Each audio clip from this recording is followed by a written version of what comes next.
भारत माता की, भारत माता की, भारत माता की।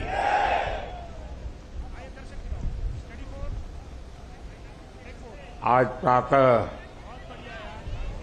मैं बेंगलुरु में था। सुबह बहुत जल्दी पहुंचा था।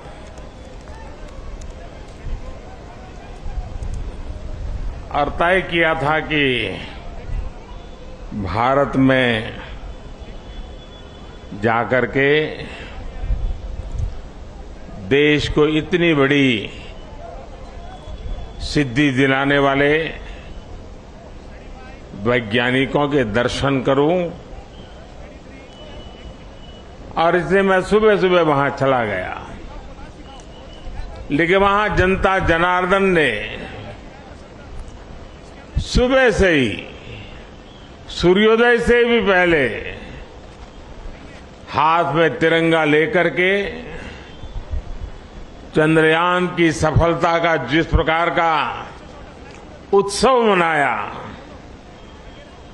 वो बहुत ही प्रेरित करने वाला था। और अभी कड़ी धूप में सूरज बराबर तप रहा है और इस महीने की धूप तो चमड़ी को भी चीर देती है। ऐसी कड़ी धूप में आप सबका यहां आना और चंद्रयान की सफलता को सेलिब्रेट करना और मुझे भी इस सेलिब्रेशन में हिस्सेदार बनने का सौभाग्य मिले, ये भी मेरा सौभाग्य है।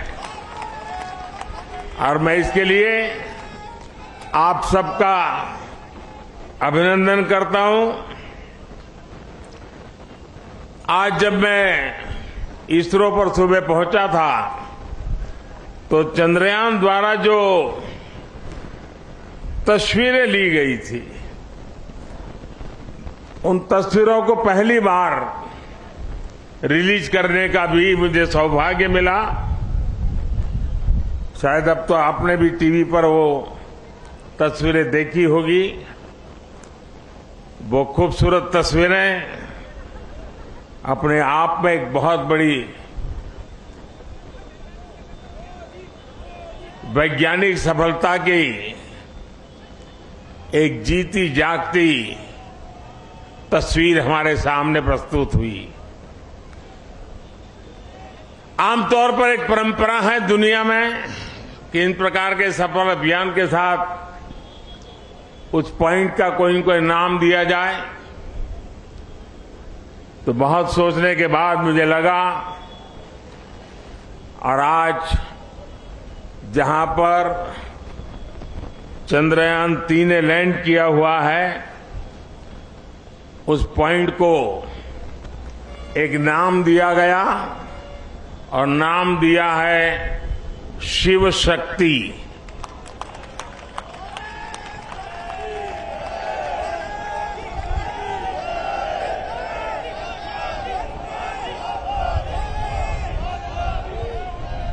और जब शिव की बात होती है तो शुभम होता है, और शक्ति की बात होती है तो मेरे देश की नारी शक्ति की बात होती है।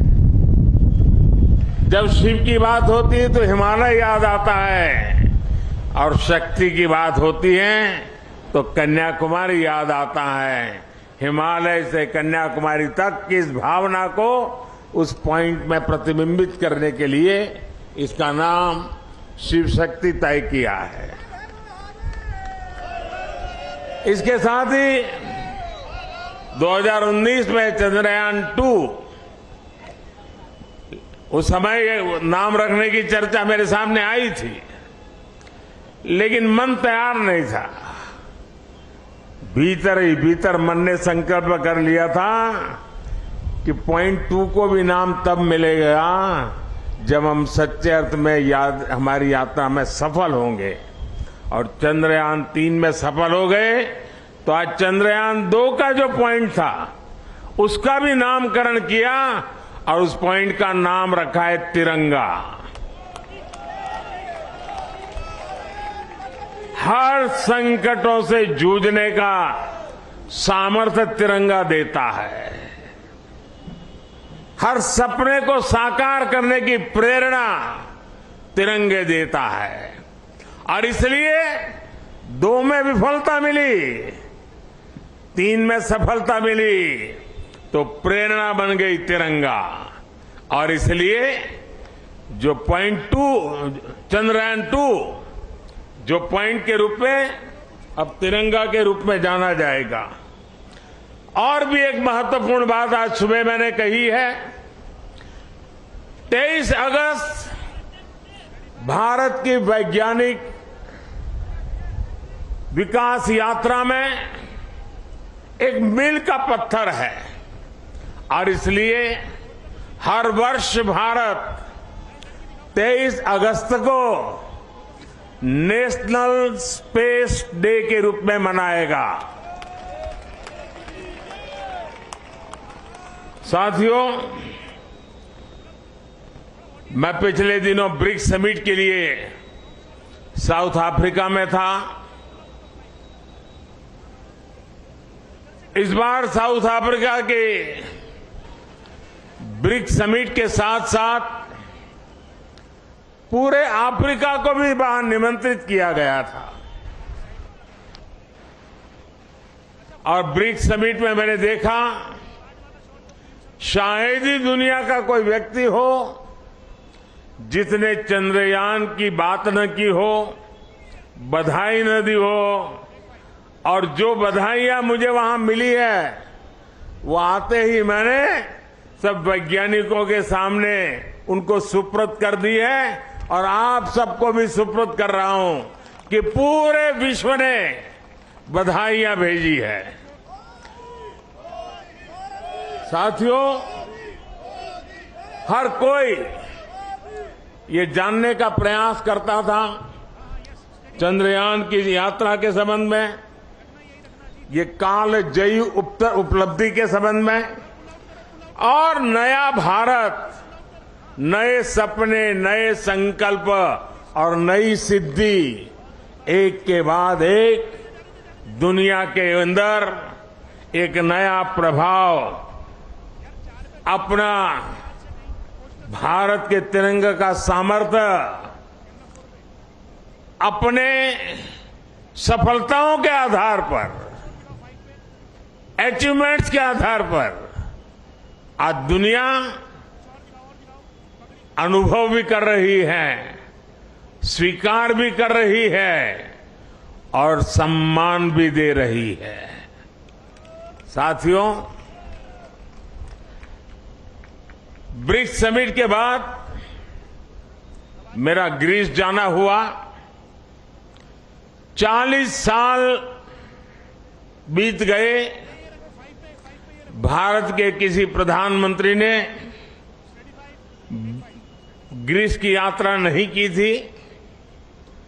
मेरा सौभाग्य है कि बहुत सारे काम जो छूट जाते हैं मुझे ही करने होते हैं।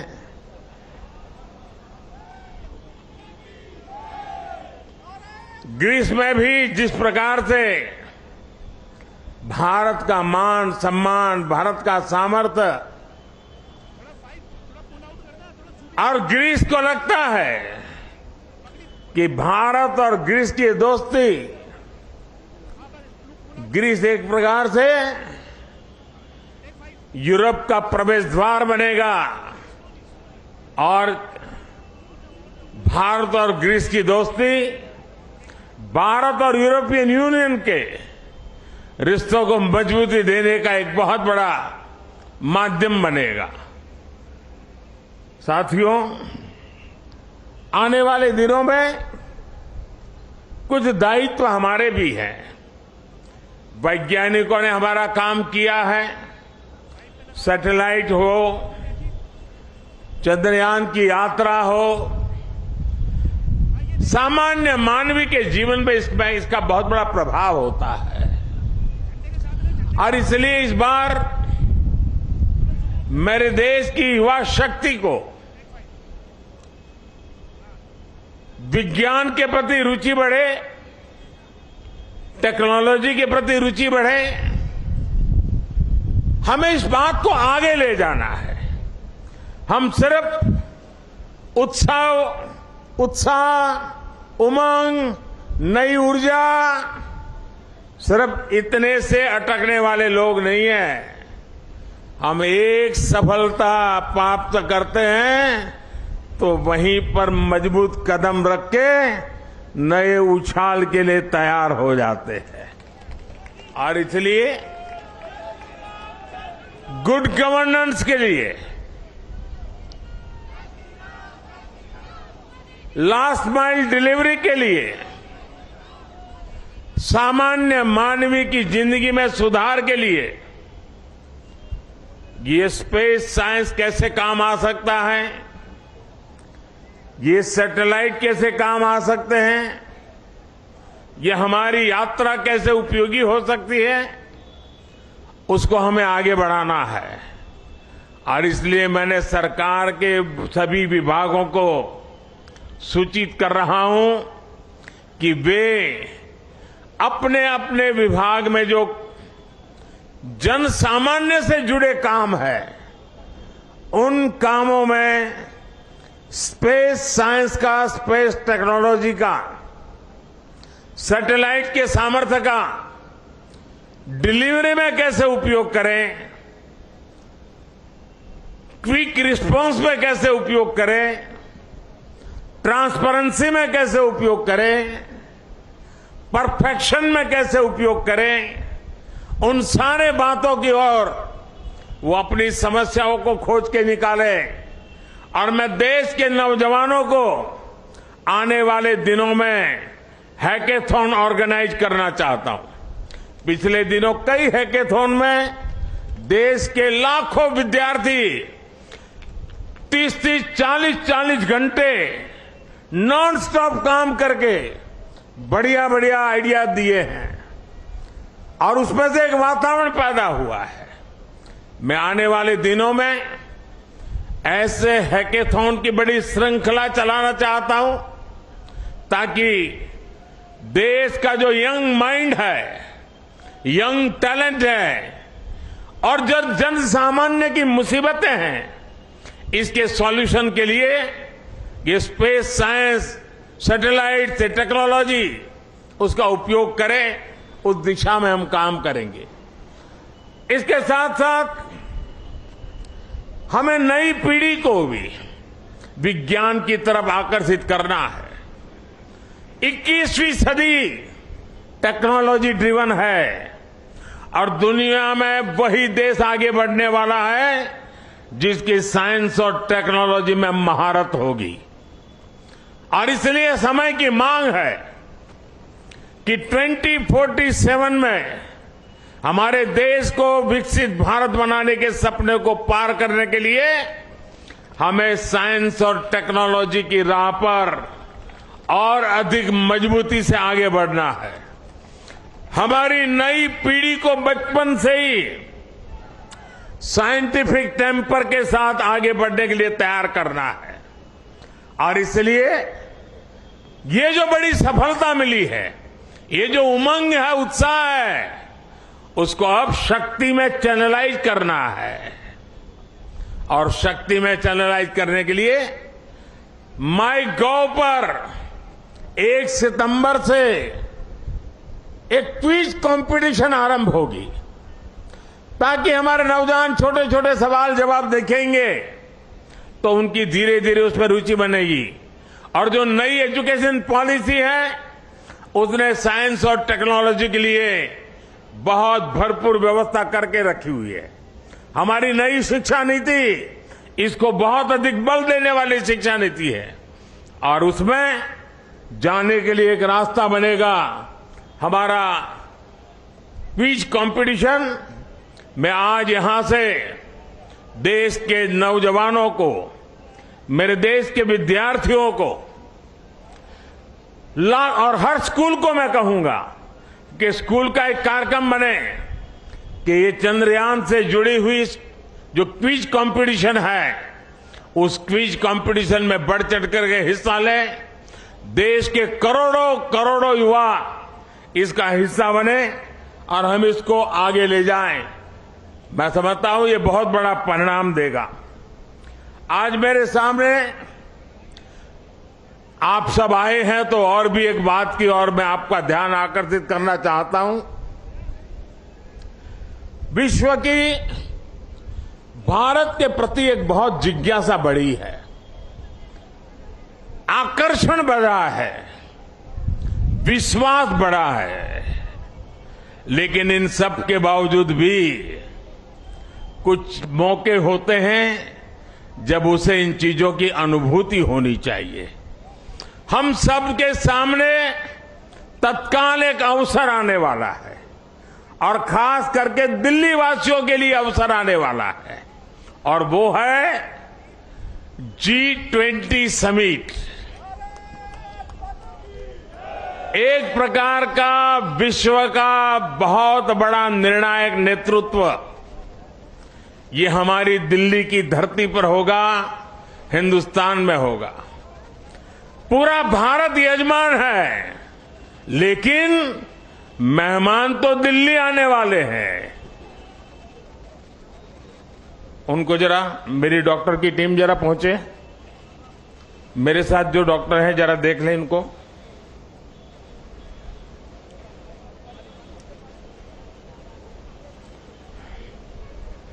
उनको हाथ पकड़ के ले जाइए, बिठा दीजिए कहीं और जूते वगैरह खोल दीजिए।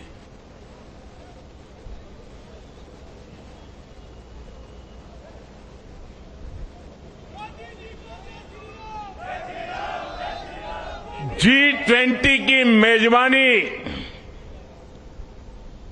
पूरा देश मेजबान है, लेकिन ज्यादा से ज्यादा जिम्मेवारी मेरे दिल्ली के भाइयों बहनों की है, मेरे दिल्ली के नागरिकों की है। और इसलिए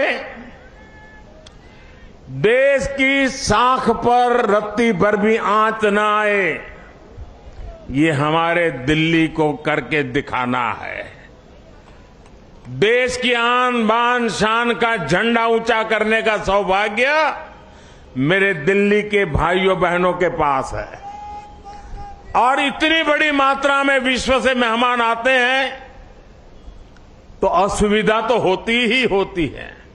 अपने घर में भी अगर 5-7 मेहमान आ जाए तो घर के लोग मुख्य सोफा पे नहीं बैठते, अगल वाली छोटी सी चेयर पर बैठ जाते हैं, क्योंकि मेहमान को जगह देते हैं। हमारे यहां भी अतिथि देवो भव के हमारे संस्कार है। हमारी तरफ से जितना ज्यादा मान सम्मान स्वागत हम दुनिया को देंगे, वो सम्मान अपना बढ़ाने वाले हैं, हमारा गौरव बढ़ाने वाले हैं, हमारी साख बढ़ाने वाले हैं। और इसलिए सितंबर में 5 तारीख से लेकर के 15 तारीख तक बहुत सारी गतिविधियां यहां रहेगी। मैं दिल्ली वासियों से आने वाले दिनों में जो असुविधा होने वाली है उसकी क्षमा याचना आज ही कर लेता हूं, और मैं उनसे आग्रह करता हूं, ये मेहमान हम सबके हैं। हमें थोड़ी तकलीफ होगी, थोड़ी असुविधा होगी, ट्रैफिक की सारी व्यवस्थाएं बदल जाएगी, बहुत जगह पे हमें जाने से रोका जाएगा, लेकिन कुछ चीजें आवश्यक होती है। और हम तो जानते हैं, परिवार में अगर शादी भी होती है ना, तो घर के हर लोग कहते हैं अगर नाखून काटते समय थोड़ा सा अगर खून निकल गया हो तो भी लोग, अरे भाई संभालो, घर में अवसर है, कुछ चोट नहीं लगनी चाहिए, कुछ बुरा नहीं होना चाहिए। तो ये अपना बड़ा अवसर है। एक परिवार के नाते ये सारे मेहमान हमारे हैं। हम सबके प्रयासों से ये हमारा G20 समिट शानदार हो, रंग बिरंगा हो, हमारा पूरा दिल्ली रंग राग से भरा हुआ हो। ये काम दिल्ली के मेरे नागरिक भाई बहन करके दिखाएंगे, ये मेरा पूरा विश्वास है। मेरे प्यारे भाइयों बहनों, मेरे परिवारजनों, कुछ ही दिन के बाद रक्षाबंधन का पर्व आ रहा है। बहन भाई को राखी बांधती है और हम तो कहते आए हैं चांदा मामा, बचपन से ही पढ़ाया जाता है चांदा मामा। हमें बचपन से सिखाया जाता है धरती माँ। धरती माँ है, चांदा मामा है, मतलब कि हमारी धरती माँ चांदा मामा की बहन है। और इस राखी का त्योहार ये धरती माँ ये ल्यूनर को राखी के रूप में भेज करके चंदा मामा के साथ राखी का त्योहार मनाने जा रही है। और इसलिए हम भी ऐसा राखी का शानदार त्योहार मनाएं, ऐसा भाईचारा का, ऐसा बंधुत्व का, ऐसा प्यार का वातावरण बनाएं कि G20 समिट में भी चारों तरफ ये बंधुत्व, ये भाईचारा, ये प्यार, ये हमारी संस्कृति, हमारी परंपरा का दुनिया को परिचय कराएं। मुझे विश्वास है कि आने वाले त्योहार शानदार होंगे और सितंबर महीना हमारे लिए अनेक रूप से विश्व में फिर से एक बार, इस बार वैज्ञानिकों ने चंद्रयान की सफलता से जो झंडा गाड़ा है, हम दिल्ली वासी G20 की मेहमान नवाजी अद्भुत करके उस झंडे को नए ताकत दे देंगे, ऐसा मेरा पूरा विश्वास है। मेरी आप सबको इस इतनी धूप में यहां आकर के इस हमारे वैज्ञानिकों के महोत्सव को सामूहिक रूप से मनाने के लिए, तिरंगे को लहराने के लिए बहुत बहुत बधाई देता हूं, बहुत बहुत शुभकामनाएं देता हूं। मेरे साथ बोलिए भारत माता की, भारत माता की, भारत माता की। बहुत बहुत धन्यवाद।